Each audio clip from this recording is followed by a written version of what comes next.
அல்லேலூயா.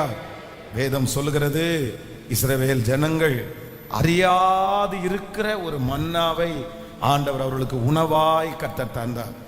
இதுவரையிலும் யாருமே டேஸ்ட் பண்ணிராத, இதுவரையிலும் யாருமே பார்த்திராத, இதுவரையிலும் யாருமே அனுபவித்திராத ஒரு நன்மையை வேதம் சொல்லுகிறது இஸ்ரவேல் ஜனங்கள் காணும்படியாய் ஆண்டவர் கர்த்தர் செய்தார். நம்முடைய ஆண்டவர் சில நேரங்களிலே நமக்கு பெரிய அற்புதத்தை செய்வார். நம்முடைய குடும்பத்தில் யாரும் பார்த்திராத, யாரும் கண்டிராத, யாருமே கேட்டிராத ஒரு அற்புதத்தை நமக்கு செய்கிறதற்கு கர்த்தர் வல்லவராயிருக்கிறார். நான் தீர்க்க தரிசனமாய் நான் நினைக்கிறேன், இந்த வார்த்தையை நான் அப்படியே நம்புறேன்.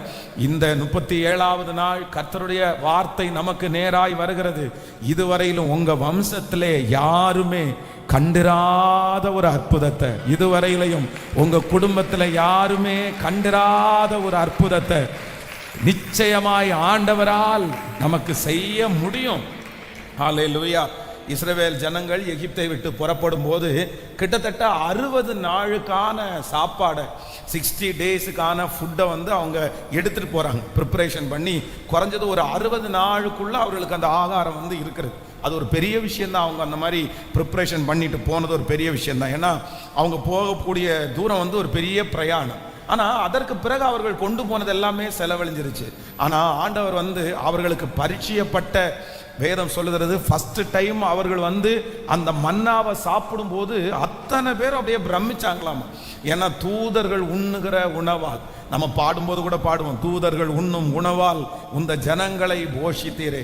ஸோ அவர்கள் கொண்டு போன ஆகாரம் கொஞ்ச நாளைக்கு தான் அவர்களுக்கு தாங்கிருச்சு, கொஞ்ச நாள் வரைக்கும் தான் அவர்களுக்கு அது பத்துருச்சு. ஆனால் ஆண்டவர் இஸ்ரவேல் ஜனங்களுக்கு கொடுத்த அந்த மன்னா எத்தனை நாட்கள் அவர்களுக்கு தேவையோ அத்தனை நாட்களும் ஆண்டவர் அவர்களுக்கு தருகிறதற்கு வல்லவராக இருந்தார். அதனால இந்த 100 டேஸ் ஜெபம் முடிகிறதற்குள்ளே யாரும் அனுபவித்திராத, யாரும் புசித்திராத, யாரும் கடந்து போயிராத, யாரும் பெற்றுக்கொள்ளாத ஒரு புது நன்மையை, ஒரு புது அனுபவத்தை, ஒரு புது வெற்றியை என் கண்கள் காண போகிறது, உங்க கண்கள் காண போகிறது. இத்தனை நாட்களும் இல்லாத ஒரு மகிமையை ஆண்டவர் காண பண்ண போகிறார்.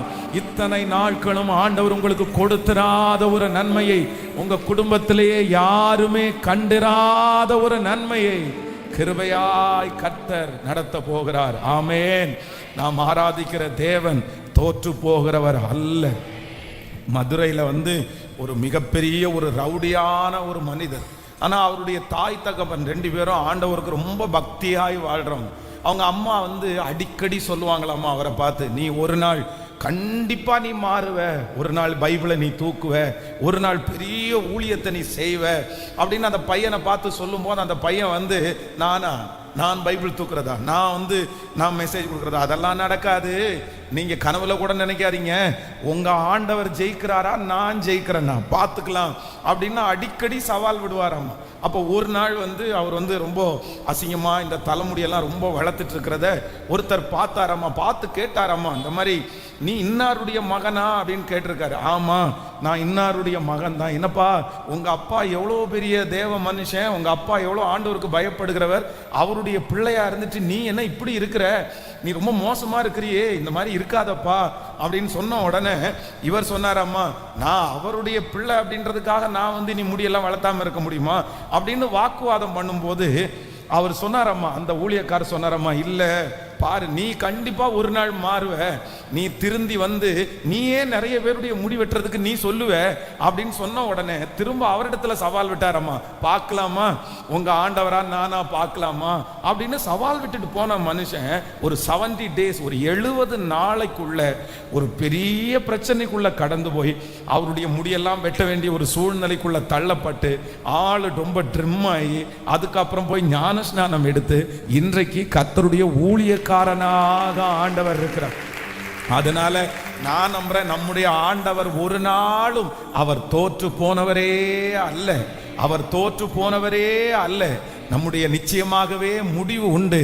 நம்முடைய நம்பிக்கை ஒரு நாளும் வீணாய் போவதில்லை. நான் விசுவாசிக்கிறேன், ஒரு புதுமையான ஆசீர்வாதத்தை கர்த்தர் தரப்போகிறார். யாரும் ருசித்திராத ஒரு சாட்சியை ஆண்டவர் நம்முடைய காதுகளில் கர்த்தர் கேட்க பண்ண போகிறார். உங்களுக்கு ஒரு நன்மை வரும், உங்களுக்கு ஒரு கிருபை தொடரும். இதுவரையிலும் யாரும் அனுபவித்திராத ஒரு நன்மையை எனக்கு செய்கிறதற்கு ஒரு நல்ல தேவன் என்னோடு கூட அவர் இருக்கிறார். கைகளை உயர்த்தி அப்பாவை பார்த்து சொல்லுவான் அந்த வார்த்தையை, ஆண்டவரே நான் நம்புறேன் ஆண்டவரேன்னு சொல்லுங்க. முழு பலத்தோடு அப்பாவை பார்த்து, ஏசப்பா எனக்கு ஒரு கிருபை, நான் விசுவாசிக்கிறேன், யாரும் அனுபவித்திராத, யாரும் கண்டிராத, சொல்லுங்க அப்பா முழு வெள்ளத்தோடு கூட, ஆமா யாரும் கண்டிராத ஒரு நன்மையை எனக்கு கர்த்தர் தரப்போகிறார். முழு வெள்ளத்தோடு நான் விசுவாசிக்கிறேன். இன்றைக்கு ஊழியக்காரனுடைய வாயிலிருந்து ஆமேன் வருகிற அந்த வார்த்தையை ஆண்டவர் ஆம் என்றும் ஆமேன் என்றும் அப்படியே நிறைவேற்றுகிறவர் கர்த்தர் பெரியவர் என்கிறதை நிறைவேற்றுகிற கர்த்தர் எனக்கு அந்த காரியத்தை செய்ய போகிறதற்காய் உமக்கு ஸ்தோத்திரம், ஸ்தோத்திரம். ஆமேன். யாரும் கண்டிராத ஒரு நன்மை. நீங்க வேதத்தில் ஒரு வசனத்தை வாசிக்கும் போது ரொம்ப அழகான ஒரு வசனமா இருக்கும். லூக்கா எழுதின சுவிசேஷத்தில் நீங்க வாசிப்பீர்களானால் 1ஆம் அதிகாரத்தினுடைய 7வது வசனத்தை வாசிக்கலாமா? 1ஆம் அதிகாரத்தினுடைய 7ஆம் வசனத்தை வாசிக்கும் போது, எலிசபெத் மலடியாய் இருந்ததினால் அவளுக்கு பிள்ளை இல்லாதிருந்தது, 20 வயது சென்றவர்களாயும் இருந்தார்கள். நீங்க 57வது வசனத்தை கூட வாசிக்கலாம். 57வது வசனத்தை கூட வாசிக்கலாமா? 1ஆம் எலிசபெத் பிரசவ காலம் நிறைவேறின போது அவள் ஒரு புத்திரனை பெற்றாள். அடுத்த வசனத்தை கூட வாசிக்கலாம். கர்த்தர் அவளிடத்தில் தம்முடைய இரக்கத்தை விளங்க பண்ணினார் என்று அவளுடைய அயலகத்தாரும் வந்து ஜனங்களும் கேள்விப்பட்டு அவளுடனே கூட சந்தோஷப்பட்டார்கள். அடுத்த வசனத்தை கூட வாசிக்கலாமே? ஆமேன். 8ஆம் நாளிலே பிள்ளைக்கு விருத்த சேதனம் பண்ணும்படி அவர்கள் வந்து அதன் தகப்பனுடைய நாமத்தின்படி அதற்கு சகரியா என்று பெயரிட்டார்கள். அடுத்து, அப்பொழுது அதன் தாய் அப்படியே அல்ல, அதற்கு யோவான் என்று பெயரிட வேண்டும் என்றார். கவனிங்க ஆண்டவருடைய பிள்ளைகளே, இந்த இடத்துல வந்து வாசிக்கும் போது வேதம் சொல்லுது சகரியா அப்படின்ற ஒருத்தர் இருக்கிறாரு. அவருடைய மகன் யார் அப்படின்னு கேட்டா யோவான் ஸ்நானன். ஆனா இந்த சகரியா குறித்து வேதம் சொல்லும் போது சொல்லுகிறது, இவர் அந்த தேவ ஆலயத்திற்குள்ள போயிட்டு வராரு பாருங்க. போயிட்டு வந்த உடனே கிட்டத்தட்ட ஒரு 10 மாதங்கள் அவர் எப்படி இருக்கிறார்னா ஊமையனா இருக்கிறார். அப்பா யாரு? அப்பா அப்படின்னா யோவான் ஸ்நானகனுடைய தகப்பனார் வந்து கிட்டத்தட்ட ஒரு 10 மாதங்களாக அவரை எப்படி பார்த்தாங்க அப்படின்னு சொன்னா ஊமையான ஒரு மனுஷனா பார்த்தாங்க. அப்படின்னா வாய் நல்லா பேசிட்டு இருந்தவர், நல்லா சிரிச்சு பேசிட்டு இருந்தவர், நல்லா ஆண்டவருடைய வார்த்தைகள் எல்லாம் சொல்லிட்டு இருந்த ஒரு மனுஷன் திடீரென்று பேசாம ஊமையா போவார் அப்படின்னு சொன்னா அது எவ்வளவு பெரிய கஷ்டமான ஒரு சூழ்நிலை. இந்த நம்ம வந்து எல்லாரும் பேசிட்டு இருக்கிறீங்க பாருங்களேன், உங்க வாயில வந்து ஒரு புண்ணு ஏதாவது வந்து ஒரு 6-7 நாள் நீங்க பேசாம இருந்தீங்கன்னு வச்சுங்களேன், அது உங்களுக்கு பேசவே முடியாத மாதிரி ஒரு சூழ்நிலை வந்துச்சுன்னு வைங்களேன், உங்க வாழ்க்கையிலே பனிஷ்மெண்ட் வேற எதுவுமே வேண்டாம் லைஃப்ல. இந்த பேசாம இருக்கிறது மாதிரி ஒரு சூழ்நிலை வந்துச்சு அப்படின்னா ஐயோ நம்ம நிறைய பேருடைய தலையே வெடிச்சிடும். அப்படின்னா நம்மளால வந்து வாழவே முடியாது. அவ்வளோ ரொம்ப ஒரு மோசமான ஒரு சூழ்நிலை தான் நம்ம பேசாம இருக்கிறது. ஆனா இந்த யோவான் ஸ்நானகனுடைய தகப்பனார் வந்து 10 மாதங்கள் பேசாமல் ஊமையா இருந்தாராம். ஆனா 10 மாசம் ஊமையா இருந்த அந்த சகரியாவுக்கு ஒரு பிள்ளை பிறகுது. அந்த பிள்ளையை குறித்து பைபிள் என்ன சொல்லுகிறது அப்படின்னு சொன்னா, வனாந்தரத்திலே கூப்பிடுகிறவனுடைய சத்தம், வனாந்தரத்திலே கூப்பிடுகிறவனுடைய சத்தம். அப்பா வாய் பேச முடியல, ஆனா அந்த வாய் பேச முடியாத அந்த சூழ்நிலையில 10 மாசம் கருத்தரித்து அந்த வளர்ற பிள்ளை வெளியே வரும்போது எப்படி வருதாமா, வனாந்திரத்துல அந்த பிள்ளை சத்தம் போடுது. என்ன சத்தம் போடுதுன்னா, விரியன் பாம்பு குட்டிகளே, வரும் கோபத்திற்கு தப்புவித்து கொள்ள உங்களுக்கு வழிகாட்டினவன் யார்? நீங்கள் வந்து நல்ல கனிகளை கொடுங்கள், நல்ல கனி கொடாத மரங்கள் எல்லாம் வெட்டுண்டு அக்னியிலே போடப்படும் அப்படின்னு சொல்லி பயங்கரமா பிரசங்கம் பண்றாரு, சத்தமா பிரசங்கம் பண்றாரு. அவருடைய பிரசங்கத்தை கேட்டதுக்கு ஆயிரக்கணக்கான ஜனங்கள் வர்றாங்க. அப்போ ஆண்டவர் நமக்கு சில சூழ்நிலைகளை நமக்கு அனுமதிப்பாரானால் கர்த்தர் நம்மள ஒரு சூழ்நிலைக்குள்ள கொண்டு போவாரு. ஆனா அந்த சூழ்நிலையில கர்த்தர் வேறொரு உயர்வை நமக்காக ஆண்டவர் உருவாக்கி கொண்டிருக்கிறார். அதைத்தான் வேதம் சொல்லுகிறது, இக்காலத்து பாடுகள் இனி உங்களுக்கு வெளிப்பட போகும் மகிமைக்கு ஒப்பிடத்தக்கது அல்ல. ஆமென். சகரியா திடீரென்று ஊமை ஆயிட்டார். சகரியா நினைச்சிராத நேரத்தில் வாய் பேச முடியாம போயிட்டார். எதுக்கு ஆண்டவரே இந்த 10 மாதம் என் வாயை அடைச்சிங்க? எதுக்காக என்ன ஊமையாக நாக்குனீங்க? அவர் ஒரு பாதையில கடந்து போறாரு. எதுக்காக அப்படின்னு சொன்னா, அந்த 10 மாதத்துல உனக்கு ஒரு குழந்தையை நான் உருவாக்கி கொண்டிருக்கிறேன்.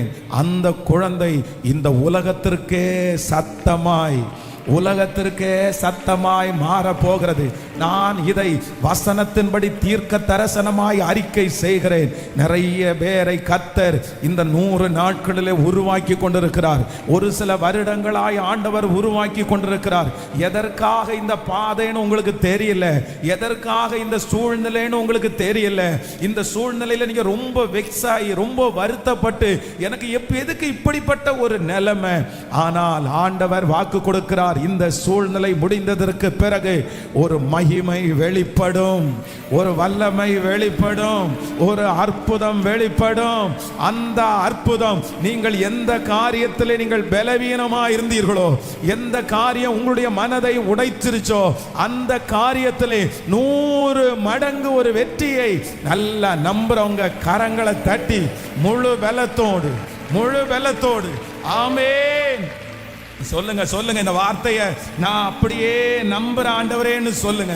முழு பலத்தோடு, ஏசப்பா நான் அந்த வார்த்தையை நம்புறேன். ஹல்லேலூயா. ஆமென். கர்த்தர் நல்லவர். அப்புறம் அந்த சகரியாவினிடத்துல இந்த பிள்ளைக்கு என்ன பேர் வைக்கணும்னு சொல்லி எழுத்து பலகையை கொண்டு போய் கையில கொடுத்தாங்களாம். எழுத்து பலகைய. ஆனா திடீரென்று பாத்தீங்கன்னா, நீ 63வது வசனத்துல வாசிக்கும் போது, அவன் எழுத்து பலகையை கேட்டு வாங்கி இவன் பெயர் யோவான் என்று எழுதினான். எல்லாரும் ஆச்சரியப்பட்டார்கள். உடனே அவனுடைய வாய் திறக்கப்பட்டு அவனுடைய நாவு கட்டவிழ்க்கப்பட்டு தேவனை ஸ்தோத்தரித்து பேசினான். கைகளை தட்டி தேவனாகிய கர்த்தருக்கு ஹல்லேலூயா. ஆமென். விசுவாசிக்கிறீர்களா? அப்பா ஆண்டவர் சில காலத்துல ஆண்டவர் நம்மளை உட்கார வைக்கிறாருன்னா, கர்த்தர் ஏதோ ஒரு ப்ராசஸ ஆண்டவர் நமக்காக செய்கிறார். ஏதோ ஒரு காரியத்தை ஆண்டவர் செய்கிறார். நம்மளை வாய் பேசவே முடியாம சில நேரங்களில் உங்களுக்கு எதிர்த்து பேசுகிறதற்கு வார்த்தையே உங்களுக்கு இல்லாமல் இருக்கலாம். நம்ம லைஃப்ல வார்த்தை இல்லாத சில சூழ்நிலைகளில் நம்ம தள்ளப்படுவோம். அப்படின்னா வாயை திறந்து பேசவே முடியாது. நன்மையும் பேச முடியாது, தீமையும் பேச முடியாது. நம்ம அந்த இடத்துல நம்முடைய உணர்வுகளை சொல்லுகிற அளவிற்கு நம்ம யாரும் புரிஞ்சுக்கவும் முடியாது. நம்ம வாயை திறந்தாலே அந்த இடத்துல பிரச்சனையா போயிடும். வாயை திறக்க முடியாது. அமைதியா மௌனமா எதையும் பேசாம நம்முடைய வாயை அடைக்கிறது மாதிரி ஒரு சூழ்நிலை வரும். ஆனா ஒன்று நினைத்துக் கொள்ளுங்கள், உங்க வாயை கர்த்தர் அடைக்கிறாரு அப்படின்னு சொன்னா, கர்த்தர் ஏதோ ஒன்றை கர்த்தர் உருவாக்கி கொண்டிருக்கிறார் என்ற அர்த்தம். ஹல்லேலூயா. உங்களை எதுவுமே பேச விடாம கர்த்தரை அமைதியாக்கும் போது நீங்க எதுவுமே பேசாம அமைதியாகணும். அதைத்தான் வேதம் சொல்லுது. யோபு தன் வாயினால் அவன் பாவம் செய்யவும் இல்லை, தேவனை பற்றி குறை சொல்லவும் இல்லை. இந்த சத்தத்தை கேட்கிற யாரோ ஒருத்தரை கர்த்தர் நடத்துகிற பாதை என்ன பாதை அப்படின்னு சொன்னா, அமைதியாயிரு. நீ எதுவும் பேச முடியாது. எனக்குள்ள வார்த்தை இருக்குது, வெளியே சொல்ல முடியல. என்ன எத்தனையோ பேசலாம், ஆனா என்னால பேச முடியல. இதை யார் நமக்கு அனுமதிக்கிறார் என்றால், கர்த்தர் ஒருவரே நமக்கு அனுமதிக்கிறார். ஆனா ஆண்டவர் சொல்லுகிறார், நீ மௌனமாயிரு. கர்த்தர் நமக்காக அவர் யுத்தம் பண்ணுகிறவர். நாம் அமைதியா இருக்கும்போது நமக்காக பேசுகிற ஒரு தேவனை தான் நாம் ஆராதிக்கிறோம். நமக்காக அவர் பேசுகிறவர். உங்களை அமைதிப்படுத்தி விட்டு அந்த காரியத்தை செய்து முடித்து அதற்கு பிறகு நாம் பேச மாட்டோம், அந்த சூழ்நிலையை கர்த்தர் பேச வைப்பார். இது நிறைய பேருக்கு தீர்க்க தரிசனமான வார்த்தை. இது அப்படியே ஆம் என்றும் ஆமேன் என்றும் நடக்க போகிறது. கர்த்தர் வாக்கு கொடுக்கிறார். இந்த காலத்தில் ஆண்டவர் ஒரு பெரிய காரியத்தை செய்கிறார். ஒன்றை ஆண்டவர் உருவாக்கி கொண்டிருக்கிறார். ஆமென், ஹல்லேலூயா. ஆமென். நம்முடைய தேவன் நம்மை அமைதியாய் வைத்து நமக்காக உருவாக்குகிற ஒரு தேவனாய் இருக்கிறார். இந்த சம்பவத்தில் நீங்க இன்னொரு காரியத்தை நம்ம ரொம்ப அழகா விளங்கி கொள்ளணும். இந்த சகரியாவினுடைய வாழ்க்கையில வேதம் சொல்லுது, அவனுக்கு ரொம்ப காலதாமதம் ஆகுது. அப்படின்னா அந்த குழந்தை அவன் குழந்தைக்காக ஜெபம் பண்ணி அந்த குழந்தை ரொம்ப லேட்டா, 2 பேரும் வயது சென்றதற்கு பிற்பாடு அந்த ஆசீர்வாதம் அவங்களுக்கு கிடைக்குது. ரொம்ப லேட்டா கிடைக்குது. ஆனா என்ன லேட்டா கிடைச்சாலும் எப்படி அப்படின்னா வேதம் சொல்லுது, அவன் பிறக்கும் போதே அபிஷேகத்தோட அந்த பிள்ளை பிறந்துருச்சாம. அப்படின்னா இந்த எலிசபெத்தும் மரியாள் 2 பேரும் சந்திக்கும் போது வேதம் சொல்லுது, வயிற்றிலே இருந்த குழந்தை துள்ளிற்று. அப்போ பொதுவா ஒரு தேவனுடைய பிள்ளை வளர்ந்து அதற்கு பிறகுதான் அபிஷேகம் பெறும். ஆனா ஆண்டவர் இவங்களுக்கு ரொம்ப லேட்டா கொடுத்ததுனால அந்த ப்ராசஸ் எல்லாம் எங்க முடிச்சிட்டார் அப்படின்னா, அந்த எலிசபெத்தினுடைய வயிற்றுக்குள்ளே இருக்கும் போதே கர்த்தர் அந்த ப்ராசஸ் எல்லாத்தையும் கர்த்தர் முடிச்சிட்டாரு. வந்த உடனே கர்த்தர் வேதம் பிறக்கும் போதே கர்த்தர் அந்த பிள்ளையை தீர்க்கதரிசியாக, ஊழியக்காரனாக கர்த்தர் உருவாக்குறதற்கு கர்த்தர் வல்லவராய் இருக்கிறார். நான் நம்புறேன், சில காரியங்கள் நம்முடைய வாழ்க்கையில ரொம்ப தாமதமா இருக்கிறது மாதிரி இருக்கும். எல்லாருக்கும் சீக்கிரமா கிடைக்கும், ஆனா உங்களுக்கு மட்டும் ரொம்ப ப்ராசஸ் ரொம்ப லேட் ஆகும், உங்களுக்கு மட்டும் ரொம்ப காலங்கள் ஆகும். ஆனா நீங்க ஒன்றும் கலங்காதீங்க. உங்களுக்கு அதை கர்த்தர் என்ன பண்றாருன்னா, அந்த டேட்ல அந்த நாட்களில் கர்த்தர் சகலத்தையும் உங்களுக்காக உருவாக்கி உங்க கையில அந்த காரியம் கிடைக்கும் போது நீங்க பயன்படுத்துகிறது போல. ஆமே, நம்புறவங்க நல்ல கைகளை தட்டி நான் விசுவாசிக்கிறேன். ஹல்லேலூயா. என் தேவனாகிய கர்த்தர் அப்படி செய்கிறதற்கு கர்த்தர் வல்லவராய் இருக்கிறார். ஆமென். கண்டிப்பாக எனக்கு லேட் அப்படின்றது இல்லை. நேர்த்தியா கர்த்தர் செய்ய போகிறார். ஊமையா இருந்த ஒரு மனுஷனுக்கு கர்த்தர் கொடுக்கிற குழந்தை வனாந்திரத்தில் கூப்பிடுகிறவனுடைய சத்தம். கர்த்தர் இந்த செய்தி கொடுக்கிறதுக்கு முன்னாடி இந்த 2 காரியத்தையும் தெளிவாய் பேசுகிறார்.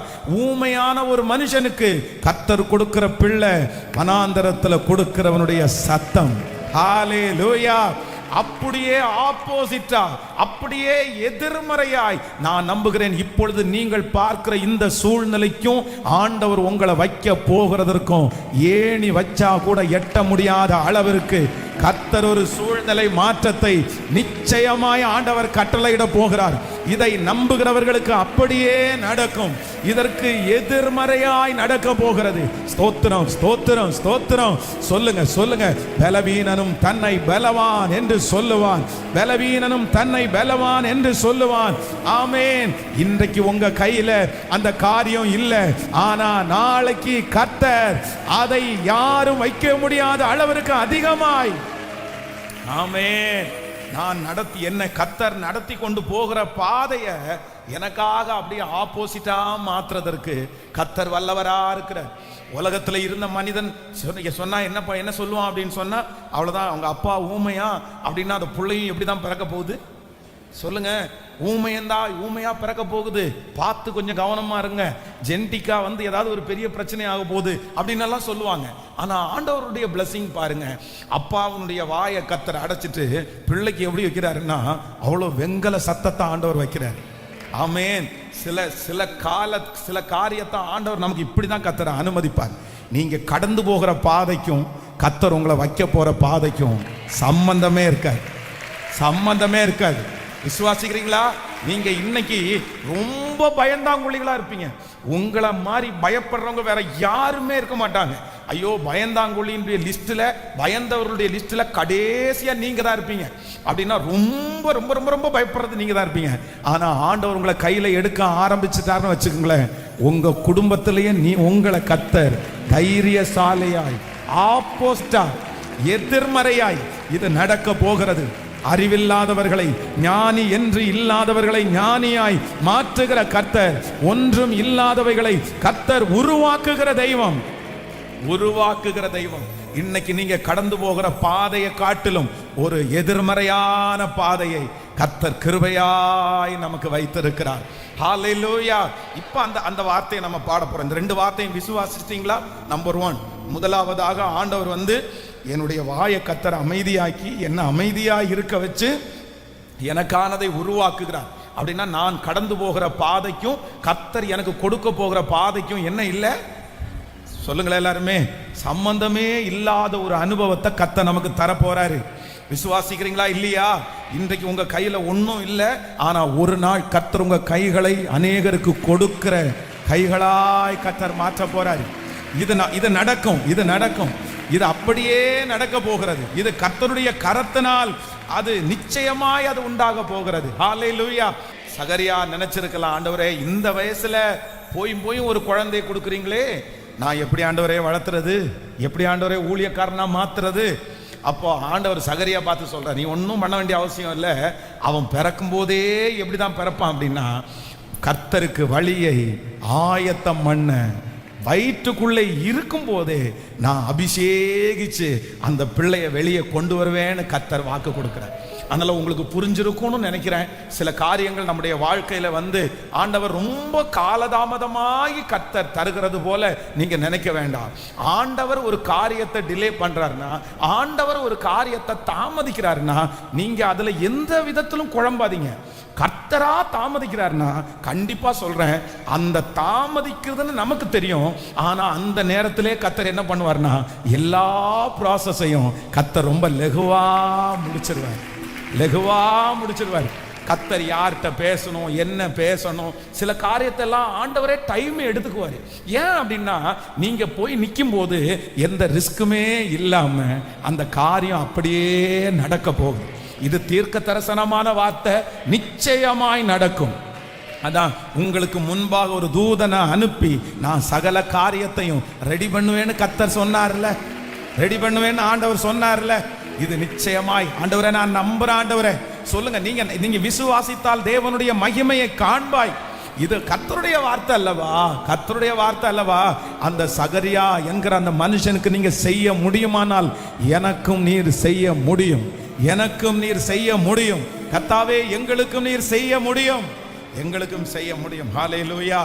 ஆபிரகாமுக்கு 75வது வயதுல உனக்கு ஒரு குழந்தையை தருவேன்னு சொல்லிட்டு 100வது வயதுல ஆண்டவர் ஒரு குழந்தையை தரார். உடனே ஆபிரகாம் என்ன நினைச்சிருப்பாரு, ஆண்டவரே நானும் தொண்டு கிழவனை போல இருக்கிறேன், அவங்க பாருங்க அவங்களும் இவ்வளவு வயசாயிட்டாங்க, இந்த காலத்துல அந்த குழந்தை ஓடிச்சுன்னா நான் எப்படி கூட சேர்ந்து ஓடுவேன், அந்த குழந்தைய குச்சி எடுத்துட்டு என்ன அடிக்குமே, அவன் அவன் ஒரு தள்ளுதல்னால நான் கீழே விழுந்துருவேனே அப்படின்னு ஒருவேளை ஆபிரகாம் நினைக்கலாம். ஆனா ஆபிரகாமுக்கு ஆண்டவர் கொடுத்த ஈசாக்கு யார் தெரியுமா? அது வாயில்லா பூச்சி, அது வாயில்லா பூச்சி. அந்த குழந்தைய வளர்த்துறதுக்கு ஆபிரகாம் ஒரு கஷ்டமும் சொல்லுங்க பட வேண்டிய அவசியமே இல்லை. ஏன்னா அந்த குழந்தை ஒன்றும் பேசாது. 14 வயசு 15 வயசுல அவங்க அப்பா ஒரு கயிறை எடுத்துட்டு போயிட்டு அதுல கட்டுறாரு, அந்த விறகு கட்டைக்கு மேல அடுக்கிறாரு. பாருங்க அந்த புள்ள அப்படியே அமைதியா பேந்தன்னு முளைச்சு. நம்மளா இருந்தா என்ன பண்ணுவோம்? என்ன ஏதுன்னு கேட்க மாட்டோம். நீ வேணா கடவுளை வச்சு கொண்டாருமையா, நான் என்ன பண்ண முடியும், என்ன கொல்லவா பாக்குறீங்க, பாருங்க அம்மாட்ட நான் சொல்லி தர்றேன், அம்மாட்ட போய் போட்டு கொடுக்குறேன், என்னென்ன பண்ணுவோம். ஆனா வேதம் சொல்லுது ஈசாக்கு வாய் திறவாத ஆட்டை போல அப்படி. ஏன்னா ஆபிரகாமோட சேர்ந்து அந்த பிள்ளை சண்டை போட்டா ஆபிரகாமால என்ன பண்ண முடியாது, தாங்க முடியாது, அவரால் எதிர்த்து நிற்க முடியாது. அப்போ ஆண்டவருடைய பிள்ளைகளே, கர்த்தர் சில காரியத்தை உங்களுக்கு ரொம்ப டிலே பண்ணி தாமதமா செய்யறாருன்னா, நான் நம்புறேன் உங்க கையில கர்த்தர் கொடுக்கும்போது எப்படி கொடுக்க போறேன்னா, பினிஷ் பண்ணி கர்த்தர் ரொம்ப அழகா அதை கிளியர் பண்ணி, இது தீர்க்க தரிசனமான வார்த்தை, ரொம்ப அழகா கர்த்தர் கொடுக்க போறாரு. உங்களை அதுக்கு தகுந்த மாதிரி கர்த்தர் உங்களை அண்டர்ஸ்டாண்டிங்கா கர்த்தர் மாற்ற போறாரு. அதுல எந்த ரிஸ்க் எடுக்காத அளவிற்கு.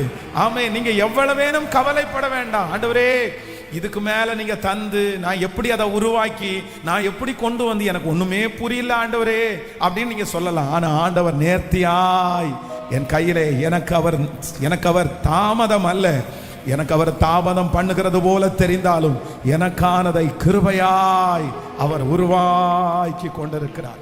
சோ இந்த 2 காரியத்தையும் கண்டிப்பா நீங்க நீங்க அறிக்கை செய்யுங்க, அப்படியே நடக்க போகிறது. ஆமென்.